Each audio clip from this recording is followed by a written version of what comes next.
We are the Fashion Daddies. Hello, and welcome to the Fashion Daddies podcast, where we talk about all things fashion, figure skating, and Project Runway. Episode 5. Daddy David, why am I dressed like I am going to be on a Viva Paper Towel commercial? Because this episode was all about Viva la Fashion. Yay! That's why I picked the colors. Yes. I look like the wrapping. Yeah. I should be at Target, like right in front of the Viva Paper Towels. Yeah. That's what I should do. Like at Costco, a tester? A tester. Yay. I wonder if people would line up, though, because they're not getting anything to eat. No, I don't. Unless you served snacks, and then they could clean up their snacks or the mess with the Viva Paper Towels, right? Or make a dress. Or make a dress. Oh, you know what? Viva Paper Towels, maybe you should hire me. Just a note. Well, we'll get to that because that actually did happen. Yes, we actually, guys, we have a lot of behind the scenes that you will only find here on the Fashion Daddies podcast. And you have to stay tuned. It's going to be in the beginning. We're going to put it in the beginning. Yes. And then we're going to end with it. So you have to stay through the whole podcast to get all our BTS. Yeah, so let's start at the very beginning, which for us was back in January of this year. Yes. And we were contacted by our showrunner, executive producer, the amazing Michael Rucker. Love him. And he said to us, or he called us, and he said, Fashion Daddies, we have an opportunity to do a challenge with Viva Paper Towels. Yes. And we were like, Yes. Okay. And he said, could this be done? Can you make a garment from paper? And we... Not from paper, from paper towels. Paper towels, which is, a form of paper. Because I think it is made out of paper. Yeah. Ish. Yeah. There you go. A type. Right. And we actually... from what I remember, we both were pretty enthusiastic. We're like, I think we could do it. For me, it made me remember when you would teach sewing, and oftentimes, because you didn't waste fabric or, it was easy to grab paper, we would have students just do sewing exercises on pieces of paper. Well, actually, that I remember my first sewing class, Intro to Sewing, in fashion school, and we went the first week. We used our pattern paper, and we sewed on the pattern paper all the different types of stitches. But now they could just also use Viva Paper Towels, which is more like cloth. Hello. Okay, maybe you should hire both of us, Viva Paper Towels, Kimberly Clark. So we were very enthusiastic about it. And we said, we can do it. So we think we can do it. And then this was a lead up to the second question, right? Which was, okay, well then do a test. Put your money where your mouth is.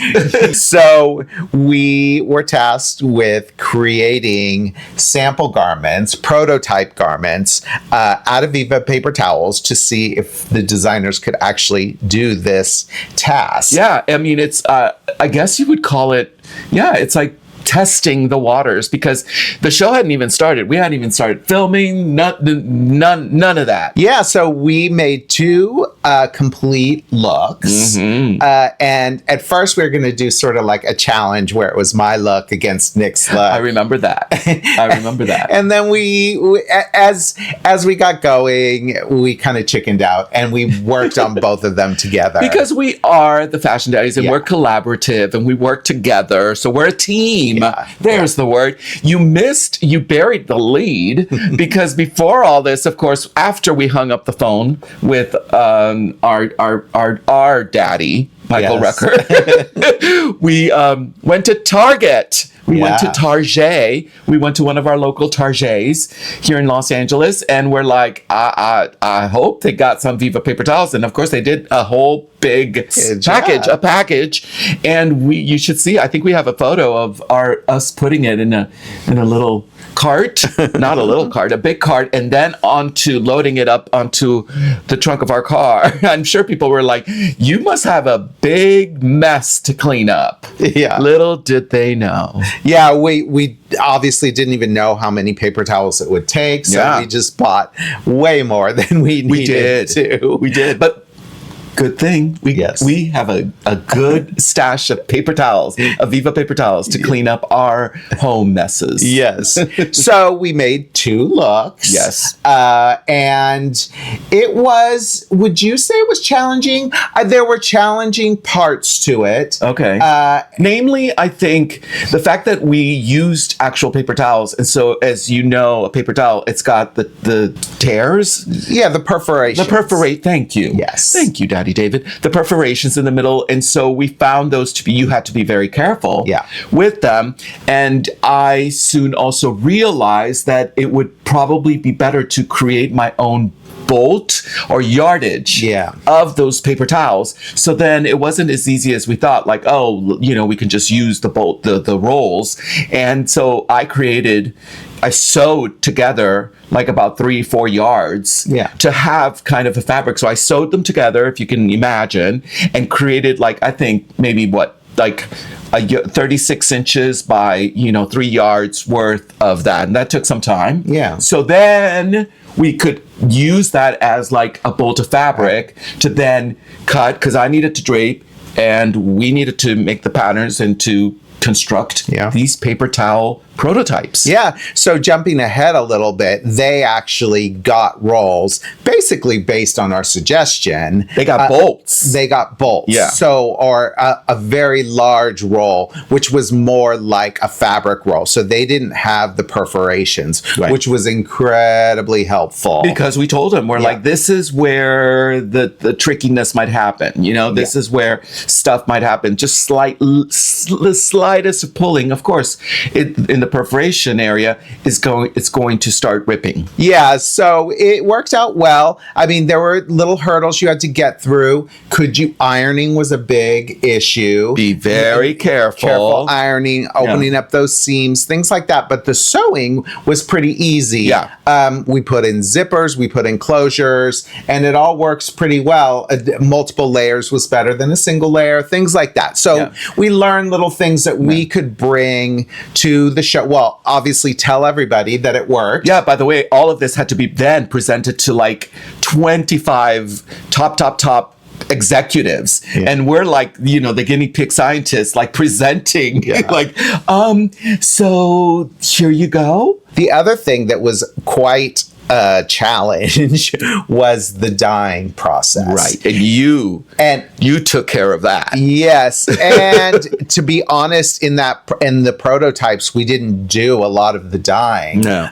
Because it was so challenging. So that was something that we were trying to solve all the way up until the challenge started. Until we started filming? And it was a discussion. We sent paper towels to a dye house so they could be pre-dyed, hoping that would work, and that did not work because dye houses put the fabric in big tumblers with the dye. And when you put the paper towel in the tumbler, it was just a big mess. What did you say? It's sort of, what was your analogy? When you dye it, it acted like cellophane. So you would dip it, and when it came out, it just wanted to cling together because obviously they are made to be absorbent. To soak it up. Soak it up. So it was hard to separate it once it came out. And then the weight of really the water would make it tear in certain spots. So you had to be very, very, very careful. But on a good note, the dye done took. Yes. Honey. It done took. That's the other FaceTime that you did to me, where you were like, you're outside in the hot LA sun and you came running in, or you FaceTime and you're like, it works. Yeah. You just have to be very careful. You can't put a whole big tub of paper towel in the tub of water. You have to do it in small parts and all that. But at least in terms of like, can the Viva Paper Towel take dye? That was a definite affirmative yes. Yes, it was. Yeah. So in terms of the prototypes that we made, you did some, I would say fabric manipulation, but it was paper towel manipulation. So you started cutting up, ripping each paper towel section and creating little cones to create like this gorgeous cone skirt, which you're going to see out of the paper towel, and just giving it a wonderful, almost couture-like aspect, which was great. I then tested something where I wanted to show a drape. Can this drape? And it did. And then without the muslin, I made a pair of pants. Yes, pants. With pockets, y'all. Like kind of semi-wide leg palazzo pants with pockets, and you put the zipper in and a little top, and you even put little Swarovski crystals at the end of this top. So I thought they were very cute. And then we had a live model. Yes. Because we actually did a live presentation to the executives, and we found a model and she put the garments on very carefully, and she was so happy. Two models. And, that's right. And that was important because you had to see if they were going to rip once they wore them. So it was really important for somebody to actually test them as opposed to just being on a dress form and saying, okay, well, we made them. Can you walk in them? Can you walk in them? Do they tear?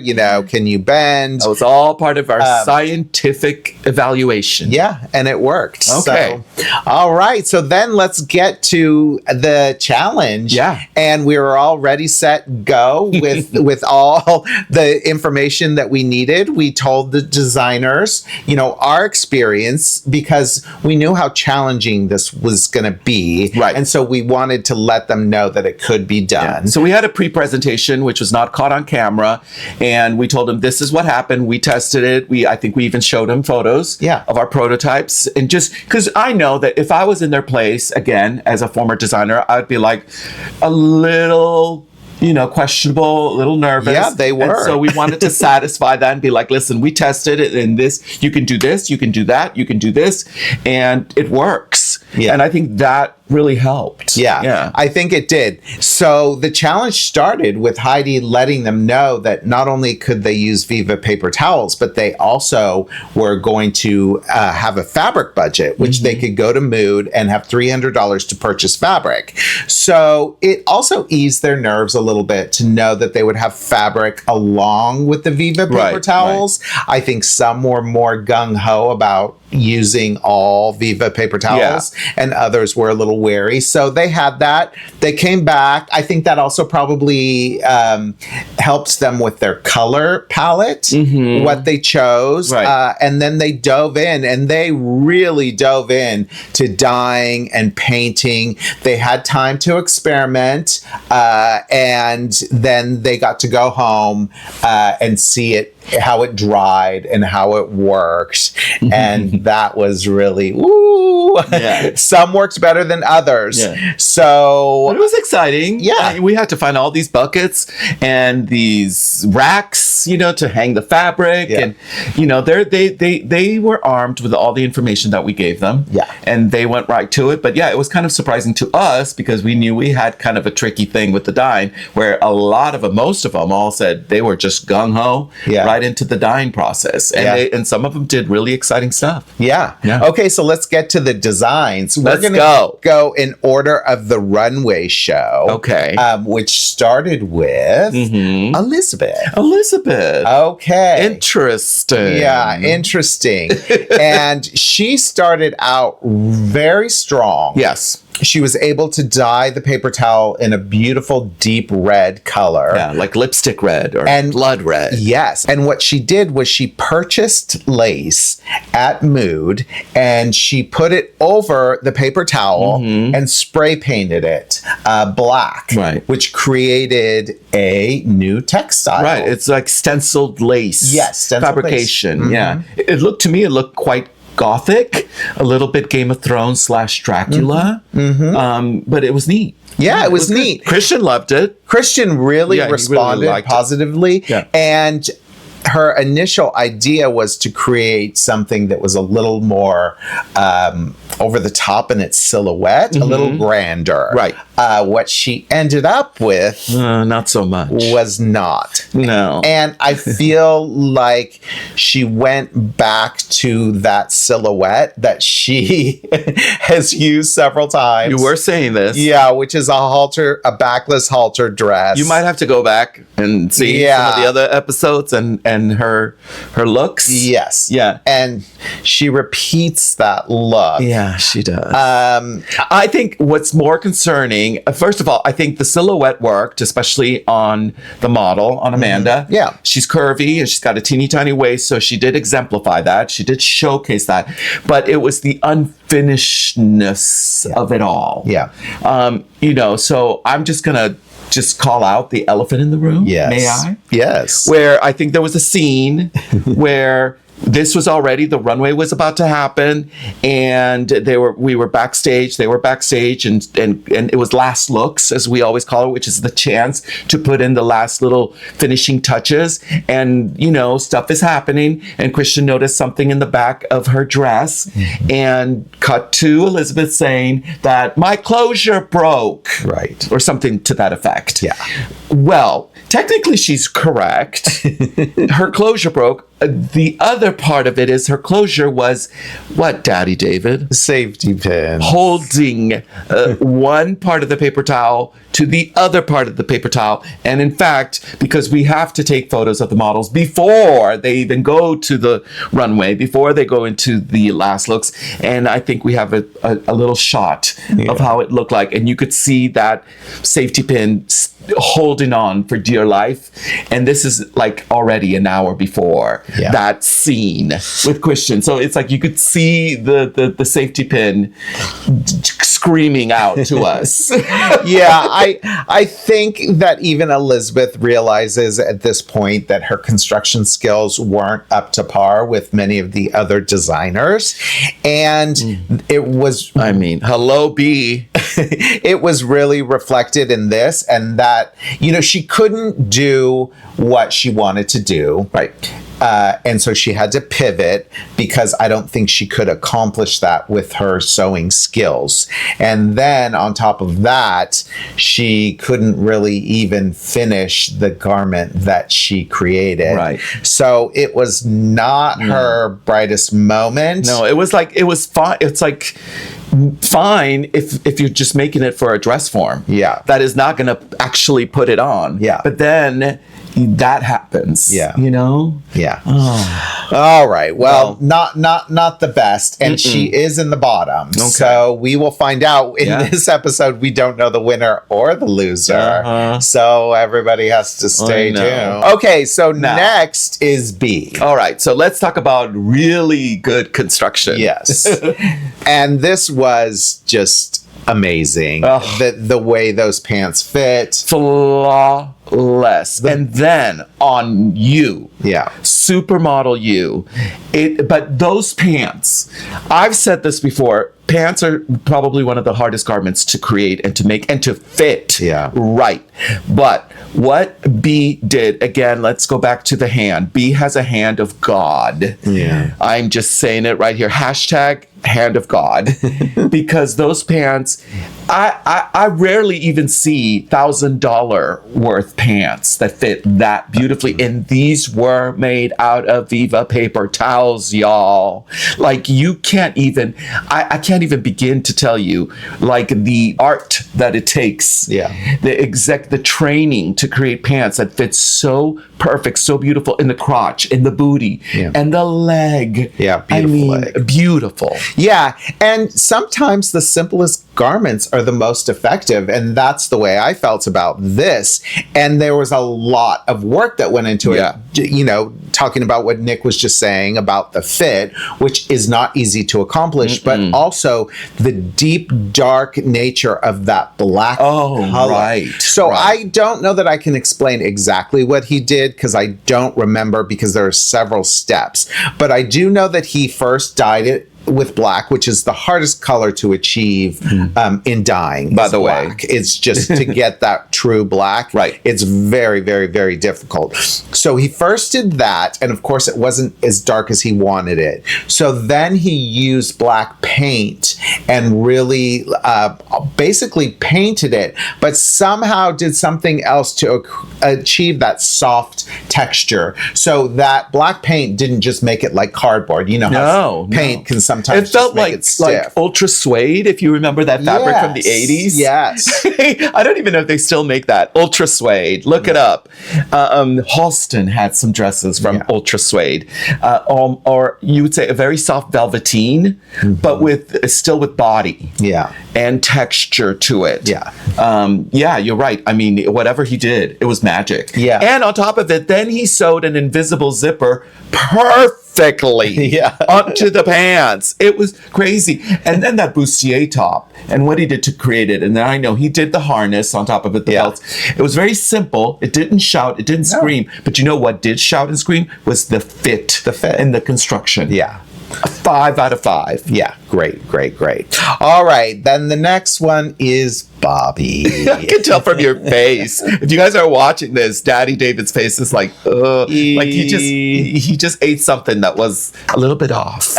Okay, so the positive is I did like the textile when she was creating it. Yeah. It was interesting. She was the only one that created a pattern. Well, and that's her thing. Yes. You know, that's her thing, where she likes to create the pattern and turn the fabric into something else, especially with her handwork. Yeah. The dyeing. And it was kind of tie-dye / confetti looking with all the mixture of colors. Yeah. It was very interesting. And again, she was one that had a more interesting silhouette to start out with. It was more fitted. I think it was a pleated skirt situation. Right. Again, she knows that her construction skills aren't as strong as other designers. She's on the same team as Elizabeth. Yes. Yeah, for sure. And I think for both of them, Elizabeth and Bobby, I think they're too ambitious. Yeah. And you do have to know what your skill set is, like what you can do, what you can't do. Of course, you should get that already cleared off before you board the Uber or the plane to come to Project Runway. But alas, I also give points to these kids that are like, I can do it. And you're like, Daddy Dave and Daddy Nick are in the back going, no, you can't. Sorry. But yeah, she was more ambitious with her original design. Yeah. But then it turned out to be baby doll. Yeah. What would you call this? Yes, just a baby doll dress. And she ended up dip dyeing the hem. I was going to be nice. I'm going to be like, there was an ombre shading kind of look to it. But it was almost like, she pleated the top and then just sort of attached it to a little band at the top. And it was like, oh. Yeah. And then the scarf. And then if we're going to dip into styling, which is really Law's territory, but, that hair was just wrong altogether. And the boots. The boots are super cool. Oh yeah. But not with this that. Not with this outfit. Yeah. No. It was like, not her shining moment. Not her shining moment. What would you it's like somebody who showed up, she went to Vegas. Yeah. And she's gonna try to be cool. She left the kids at home. The kids are already grown up. Yeah. I'm just giving a whole story, my mood board. And she thought she'd be looking cool with them boots. Well, I will give her that it's unique. I don't know that I've seen this look particularly before. No. And we probably don't need to see it again. Thank you. Yes. Okay, moving on to Brian. And this was interesting because, again, he struggled in the workroom. Yeah. A lot of talk about the salad and how it looked like iceberg lettuce. I can't believe those two girls who showed up said that one of them said something about a salad too. Yeah. Like I missed that point. I must have been having lunch. Yeah. When that happened, because I was like, oh, when I saw it, I was like, okay, yeah. So he did a lot of his fabric manipulation, which he has been doing. Right. It sort of became his signature and his thing. His go back. His go back too. Yeah, and he was doing some interesting things. I loved the mix of the greens, and I loved how he used the very dark sort of almost aqua green, I don't know what you call that, on the side. I thought the way he mixed those was very interesting.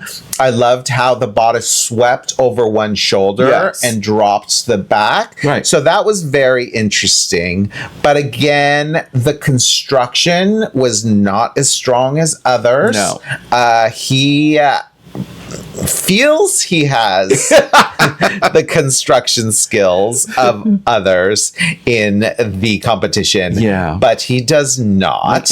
But what he does have is design. He does have design. I appreciated, and I liked this. I like the one shoulderness of it. I like the drama of it. Again, I'm a gown guy. So I like me some gowns, and he made a gown. Yes. And it gave you a little bit of House of Dragons. Yes. Princess effect to it, and I like the texture of it. But it's the finish, especially when you're doing a gown. It's gotta be finished. Yeah. And there was a lot of stuff going on with the raw hem. Right. And I believe that poor Rebecca, she might have stepped on it. Yeah, because there was stepped on it asymmetry going. Something happened. Yeah. Something happened. And the thing is I think that's where I am being a little negative, because in person, it didn't look as finished. Now on the runway, and obviously to the judges, it made an impact, and it did look more impressive on the runway. And credit to Rebecca. Yes. Hello. Yeah. Because she worked it. Yeah. And she worked it so good that she didn't give the judges enough time to look at whatever was not cute. Yeah. Well, don't look at this, but look at the overall. I am about to get on my dragon. Yes. By the way. And that's what the judges saw. Well, he was in the top, so we will see where that ends up. Yeah. Okay, and Joseph, and here, okay, so another thing that was very interesting about this episode, or interesting or exciting or great for us, was that they showed a lot of the process. We got to see a lot more of the process. Obviously, there are less designers. Right. So that makes there's it more easier. time. There's more time, because I know a lot of the fans are critiquing and saying we don't get to see the process. Yeah. So I think in this episode, A, you got to see more process, because now we have less designers, and B, we got a designer judge, Willie Chavarria. Gracias. Yeah, he's great. Anyway, sorry. And so Joseph was another one who we got to see a lot of the process on, and he again made a huge pivot. Yeah. He was going to do a dress, a coat, all sorts of things. I mean, he was going through multiple iterations. We have a picture of his original sketch, and somehow I was lost in translation. I'm like, wait, how this grand, look becomes shorts and a top? Yes. Like, how'd that happen? And then on the show, they showed before Christian, when he did his walkthrough, and they showed this long coat. Yeah. And I totally forgot. Yeah, I didn't remember any of that. There's a lot of pivoting on this challenge. Yeah, a lot. Which, showed very interesting how the ones that can pivot really are successful. I have a question. Do you think that the pivoting was because of the paper towels, or just the design?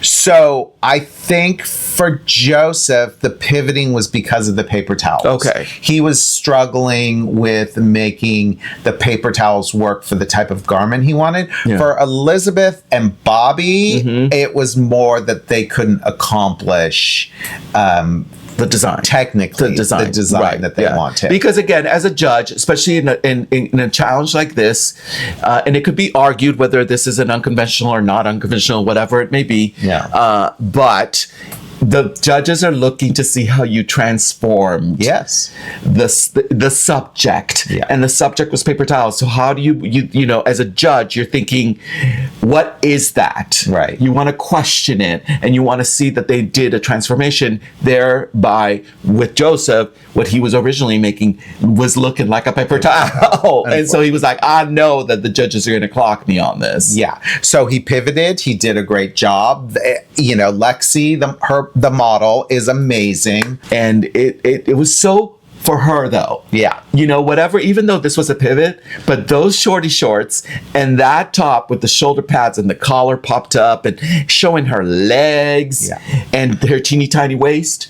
It was a look that I could see Lexi going out, talk about going to Vegas, going out on a night at the town wearing this. And I would be like, yes, queen. Yeah. Now, he was one that used, half of his garment was fabric, and you weren't to be faulted for that. Right. But many of the designers knew that if they used all paper towels, it would psychologically in the judge's head Give him a little bump. give him a bump. Yeah.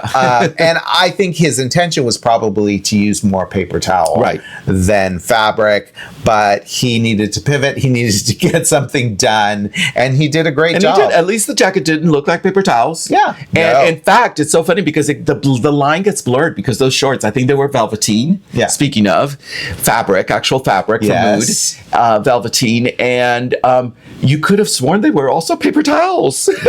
You know? Yeah. And the jacket was very interesting because the sleeves, when she's not wearing it, because you'll see how scrunched up they are, they fall all the way to the ground. To the floor. So they're these long sleeves, which is really cool. So he did a great job in pivoting and getting something done that was Joseph McCrae, looked good, and But still, we got some drama. yeah. Well, then there's all of that. With Law and him. Yes. Ooh. All right. yeah. Well, okay. We won't get into that. No. We'll leave that to the judges. Yes. Okay. Next up is Jude. Another amazing look. The look again on Brianna when she came down that runway in that look. I was like, where is she going? I want to get in the car with her. She's gonna take me somewhere. She's gonna let me into that very special restaurant. Yeah. Because I won't get in by myself. But with her next to me, I'm in. Yeah. Now, this is not a look that was really pushing the design aspect of the challenge. Yeah. So he wasn't doing anything revolutionary. But if you saw that jacket in person, you would not believe. I mean, you would not be able to tell that it was paper towels. We have pictures of it in the workroom, and to this day, it still just astounds me that this was a paper towel. I mean, that's how wonderful. Talk about, again, another designer who has a hand, and that's Jude. He knows tailoring. Yeah. And it was tailored. It looked like suede. Look like suede. And it was tailored as if it was wool. Yeah. The sleeves were cut to perfection. The fit was cut to perfection. There were the buttons. I mean, I'm looking at it right now. The pleats in the back, the whole thing. And then I think also the design and styling. It's very Gen Z. Yeah. It's midriff, showing the midriff. Midriff alert. The cropness of it all. Just the jacket alone, which was the only thing he made in paper towels. And whether or not he spent so much time on it, making it look so perfect, that then he was like, I forget, I got to make a bottom. Yeah. And so then he used actual fabric. I think his right? intention was always to make the pant out of this pinstripe wool, which was smart because they were amazing pants, and they were really interesting. So I was talking about not a huge amount of design, but the design is there. It's just very subtle, Right. And those pants were very creative. They had this interesting flap. This flap on the side, this drape of a flap on the side. I don't know if I've ever seen something like that, but No. especially you don't notice it until she's walking down the runway and you're like, oh yes. Yes. All right. Next up is Naeem. Another good look, right? A great look. Yeah. And so smart, whether it was completely intentional or not, to decide to do denim, because you didn't have to dye the fabric in one perfect solid color. No. Because me testing it, that is one of the hardest things to accomplish, where the fabric was a solid, strong color, like what B did. And you eventually you just get an acid wash look. Yeah. But then for Naeem to have that like ding ding ding ding moment, to be like, for us, we're like, oh damn, we can't get a solid, strong color. Yeah. But Naeem looked at that and said, oh, acid wash denim. Yeah. Yeah. And it looked exactly like denim. It was really amazing. Yeah. And again, a super cool silhouette. Again, crop top, low slung pants. the flared shape. The boot cut flared shape. We're back in 2003, y'all. But, you know, still for now, the pants are to the floor. Thank you very much. Yes. That bomber jacket, the whole look, the kind of overskirt flap on top of it, and then you have it on Kudia. Again, cool girl, hot, chic. She is walking down Brooklyn, going to the club or a top restaurant, and there's like 20 hottie Makati boys and girls following her. And another thing he did, which they didn't end up showing, was he was getting a few tears, which he at first was like, he was so good at staying calm. Yeah. He was talking to himself the whole time. And he would get a tear, and then he realized, oh, I'm going to mend it like you mend denim. Mm-hmm. So he would just sew over it like it was a little denim mend situation. Like what I do to the holes in my pants. Like when I get a hole in my crotch, I'd be like, I'm about to mend. Or some design houses charge you thousands of dollars for the purposeful men's. And so he did a great job, was really in the zone with this challenge. And it was him. Because this is him. It's streetwear, cool, LA, the whole 9 yards. So it wasn't like he was trying to not do himself, but again, it was his DNA. Okay, next up is Anna, another one that pivoted. She was crocheting, weaving, something. And I never really knew what that was going to be. Mm-hmm. It was also a really green aqua color, a pretty color. You remember more than I do. Well, you saw some of it on the episode. Oh, okay. And I don't know what that was going to be. And my first instinct, probably because I didn't know what it was going to be, I think that the pivot was good. It seemed like a lot. It seemed bulky. It seemed overwhelming. Right. So I don't think it would have probably worked anyway if she was even able to accomplish it. Yeah. So she went to a corset dress, which she is a corset girl. Yes, she is. She knows how to do the corset. Right. She went to something she knew. The silhouette was really great. It was literally an hourglass.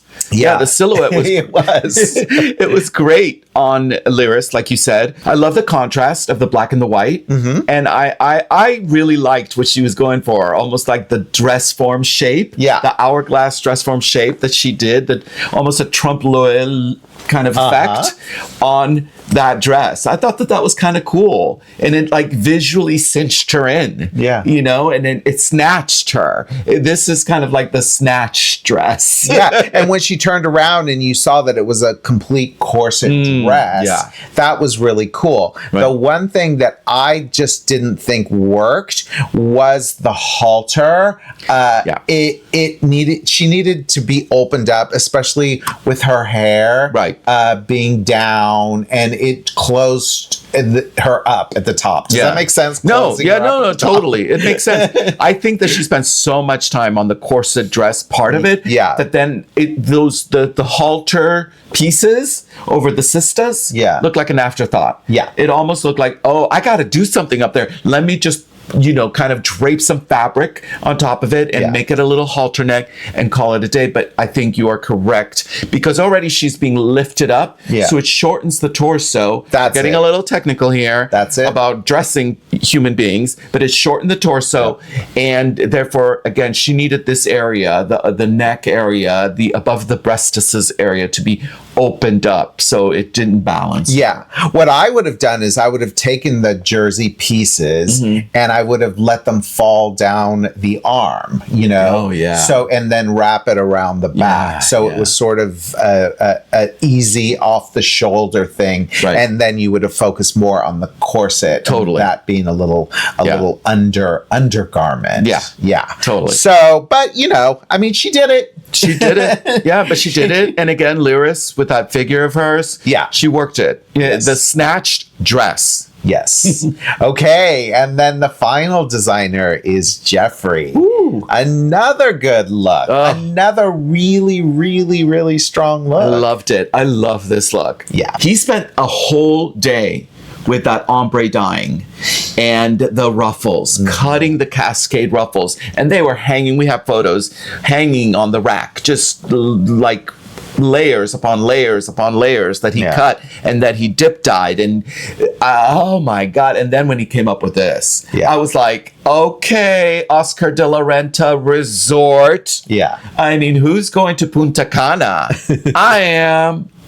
Yeah, and his dip dyeing technique was so well done. He is very meticulous. It looked rich. And he knew what he was doing was working the whole time. He was very comfortable. He knew where he was going.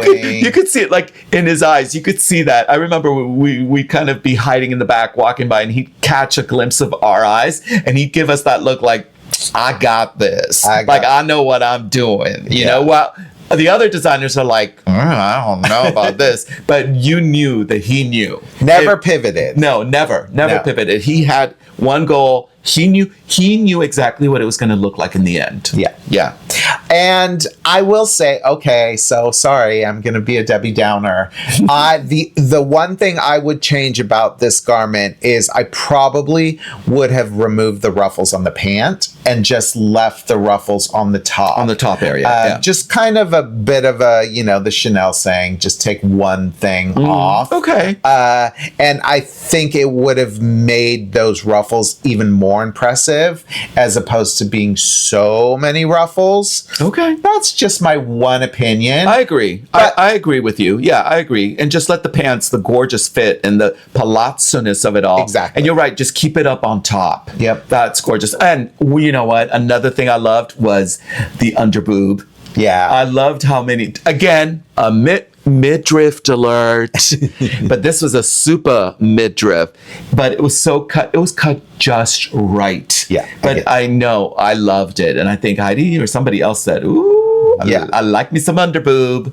Yes. And he's definitely one of the top of the week, and we will find out. Okay. And see who wins. Yeah. And the styling was great. Rain with the hair pulled back with the long ponytail and the earrings just showcasing that area.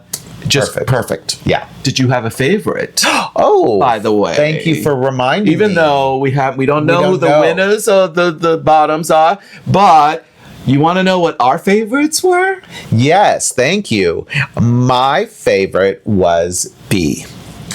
Okay. Yes. For all the reasons that we've already stated. For all the reasons. And sometimes I sort of whiffle waffle between which ones I thought were my favorite. And this week, for me, there was no question. Hands down. Yeah. All right. Well, I did give a 5 out of 5 to B. Yes. I think so too. Yeah. But my favorite was Naeem.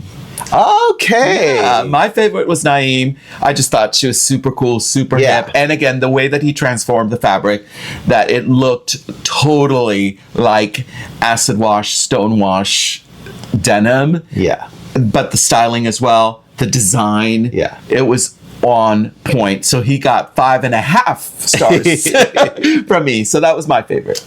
Okay, so that's it for that. We will find out who wins and who loses next week. Tune in next week. But we have a little extra at the end because as we were departing the season of Project Runway, we got a call. We did. Asking us if we would design a Viva Paper Towel gown for the vice president of Viva Sales. Yes. And we said yes. Because of course we did.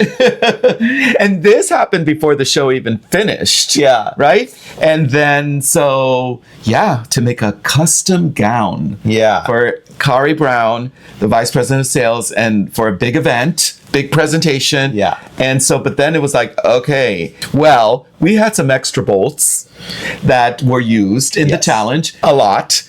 And we had to ship them back to LA from New York. Yeah, so we didn't actually ship them via a shipping company. We shipped them via the plane that we rode home on. Yep. So production was kind enough to get us a big duffel bag. Like the kind you see like Olympic skiers use. And we had the PAs drop us off at the airport, the terminal, with this huge duffel. Well, and get all of that luggage because we had multiple pieces of luggage and that to back home. And then you said, and then we had to get it done. Well, we had to get it done in 1 week. 1 week, y'all. So it was truly a Project Runway, a little longer than they have, but still a very, very, very tight challenge. And we did it. And we did it while I was draping the muslin, quote unquote, made out of paper towel. Yeah. Creating the dress, because everything has to be done right. So even with that 1 week, I had to do it right. The draping, make the pattern, cut it, sew a sample to have a fitting on the dress form that I made in the size. I padded, I customized it in the size of our client. Yeah. Daddy David was then in our garage just dyeing bolts and bolts of fabric because, of course, she chose a specific color, which was purple. Yes. And violet, some would say. And you spent all that time doing that. Oh, my God. I mean, we had our own little factory here. Yeah. But it all worked out. We truly treated it as a beautiful couture dress. We did. We did everything that you would do with the couture dress. We lined it in Duchess satin, but we treated it so much like really the way we would treat our couture, our Nicolaiki gowns, because this was basically one of those. Yeah. And we think it came out great. Yeah. So we were very excited. We were excited. And Kari was excited and everybody seemed to be excited. So we're glad it all worked out. And it was fun to do. It was so great to do. It was so much fun. I remember we even gave her instructions. We're like, be careful ironing it. When you put it on, it's all, I said, we said it's all finished like a true gown, but maybe you want like 2 other people with you helping you put it on. Don't put a heel because the minute it rips, it rips. You have to be so careful. Yeah, exactly. Put the heels on after, right? And we're like, don't sit. Yeah.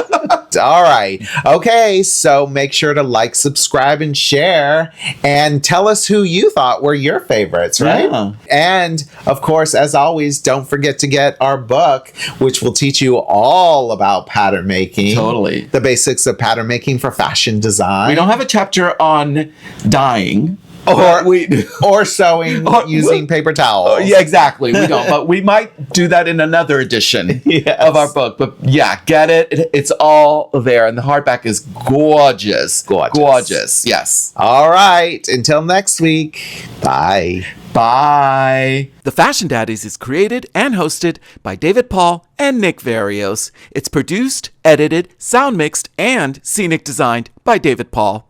I'm just here to entertain.